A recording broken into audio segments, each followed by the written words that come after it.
Hello students, मैं हूं रमाकांत पटेल और आप देख रहे हैं साइंस जोन एकेडमी छिंदवाड़ा। जी हाँ स्टूडेंट्स, आज हम आपसे बात करने वाले हैं एमपीपीएटी के काउंसलिंग के बारे में।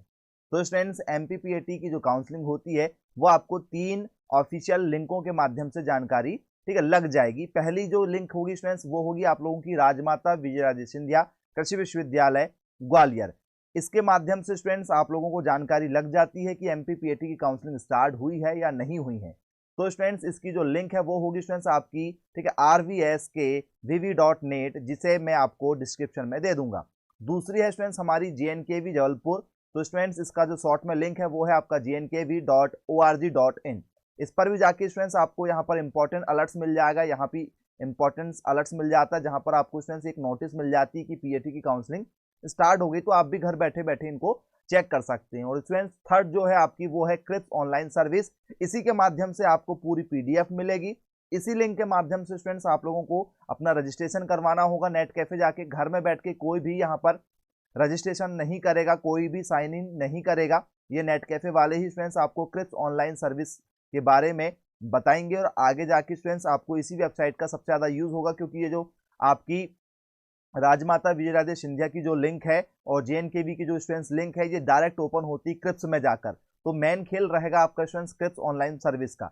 लास्ट ईयर स्टूडेंट्स जो काउंसलिंग हुई थी उस पर आ जाते हैं, किस तरीके से आपको यहाँ पर काउंसलिंग देखने को मिलेगी। तो स्टूडेंट्स, प्रवेश नियम, काउंसलिंग प्रक्रिया एवं शुल्क की विस्तृत जानकारी जो आपको है www.jnkv.org पर मिलेगी, जो मैंने आपको बता चुका हूँ। दूसरी है आपकी www.rvskvv.net पर, या तो www.cripsonlineservice .com पर उपलब्ध होगी। तो मैंने आपको तीनों वेबसाइट के बारे में बता दिया।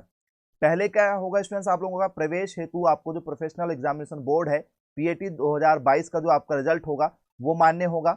दूसरा स्टूडेंट्स, आप लोगों को क्या करना पड़ेगा, ऑनलाइन काउंसलिंग के फॉर्म भरना पड़ेगा। जैसे ही काउंसलिंग हो जाएगी स्टूडेंट्स तो आप लोगों को अपने दस्तावेजों का सत्यापन करना पड़ेगा। जैसे ही आप दस्तावेजों का सत्यापन करेंगे, तो जैसे मान चलो आपने पहली प्रायोरिटी में जबलपुर रखा है, रीवा रखा है, खंडवा रखा है, कोई भी कॉलेज आपने रखा है, तो आप किसी भी कॉलेज में जाके दस्तावेजों का सत्यापन कर सकते हैं, कोई दिक्कत नहीं है। फिर स्टूडेंट्स, आप लोगों को एक कॉलेज अलॉट होता है। कई बार प्रक्रिया कॉलेज अलॉट होने के बाद डॉक्यूमेंट वेरिफिकेशन की होती है। तो जो भी प्रक्रिया इस बार होगी आपको और अपडेट कर दी जाएगी। हर बार स्टूडेंट्स क्या होता है, पहले कॉलेज अलॉट होता है, उसके बाद में डॉक्यूमेंट वेरिफिकेशन होता है। तो जो भी प्रक्रिया होगी आपको बता देंगे। आपको अलर्ट रहना है डॉक्यूमेंट वेरिफिकेशन के लिए। सभी डॉक्यूमेंट्स बना लीजिए आप लोग। डॉक्यूमेंट्स में क्या क्या लगेंगे आपको, आधार कार्ड लगेगा स्टूडेंट्स, अपने अपडेट करवा के रखा होगा। आपकी स्टूडेंट्स चाइल्ड आईडी, जिसे हम लोग समग्र आईडी कहते हैं, 10वीं की मार्कशीट, 12वीं की मार्कशीट, उनके साथ में स्टूडेंट्स कई बार आपको माइग्रेशन टीसी दोनों साथ में मिल जाता है। नहीं मिला है तो आप कॉलेज से ले लीजिएगा। इसके बाद में स्टूडेंट्स आपका आय जाति प्रमाण पत्र यदि है आपके पास में, तो यदि आपने गैप किया है तो गैप सर्टिफिकेट लगेगा आप लोगों को। इसके बाद में स्टूडेंट्स यदि आपने कोई कॉलेज ज्वाइन कर लिया था तो वहाँ की टीसी, वहीं का माइग्रेशन लग जाएगा, वहाँ की अंकसूची लगा सकते हो। यदि कॉलेज ज्वाइन कर लिया था लेकिन पेपर नहीं दिए थे तो गैप सर्टिफिकेट बनवा लीजिएगा। और स्टूडेंट्स, इसके साथ में आप लोगों का ईडब्ल्यूएस सर्टिफिकेट, यदि आप आर्थिक रूप से कमजोर हैं तो वो सर्टिफिकेट यदि आपने लगाए हैं तो अब लगा सकते हैं। यदि आपने पहले नहीं लगाए थे, यस बस कर दिए थे, सर्टिफिकेट नहीं था, तो वो अब आपको लगेगा। यदि आप विकलांग हैं तो विकलांग सर्टिफिकेट, मतलब जो भी सर्टिफिकेट आपके पास में है वो सारे सर्टिफिकेट आप लोग अब संभाल के रखिएगा। जिनके स्टूडेंट्स आप लोगों को 2 सेट तो लगते ही है। आपकी 4 फोटो लगेगी करंट की, जो आपने फॉर्म में फिल किया था वही फोटो आपको यहाँ भी लगेगी। इसके बाद में स्टूडेंट्स आप लोगों का मूल निवासी प्रमाण पत्र लगेगा आपका, स्थायी जाति प्रमाण पत्र जिसे हम लोग कहते हैं, साथ ही साथ में और ये भी आपको लग जाएगा। तो स्टूडेंट्स, जैसे ही आप यहाँ पर डॉक्यूमेंट वेरिफिकेशन कराएंगे, इसके बाद में स्टूडेंट्स यदि आप लोगों को, कुछ लोगों को कॉलेज नहीं मिलेगा तो पेमेंट शीट का भी ऑप्शन खुला होता है। एक फ्री सीट है, पेमेंट शीट है, स्कॉलरशिप आपको दोनों में देखने को मिल जाएगी।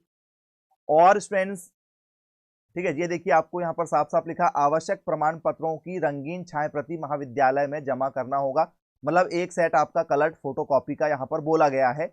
और फिर यदि आपको कॉलेज मान के चलिए हॉर्टिकल्चर मिल गया है तो आप अपग्रेड कराकर क्या कर सकते हैं स्टूडेंट, सेकंड काउंसलिंग में विकल्प होकर प्रथम चक्र में उपलब्ध, यदि आपको कोई कॉलेज होता है तो आप उसको अपग्रेड करवा सकते हैं। तो बाद में वो कॉलेज अपग्रेड भी हो जाएगा। जैसे पहले आपको सागर मिला, सागर नहीं चाहिए आपको, अपग्रेड में डाल दीजिए तो आपको रीवा है, टीकमगढ़ है, सीहोर है, ऐसे कॉलेज मिलने के चांसेस बन जाएंगे।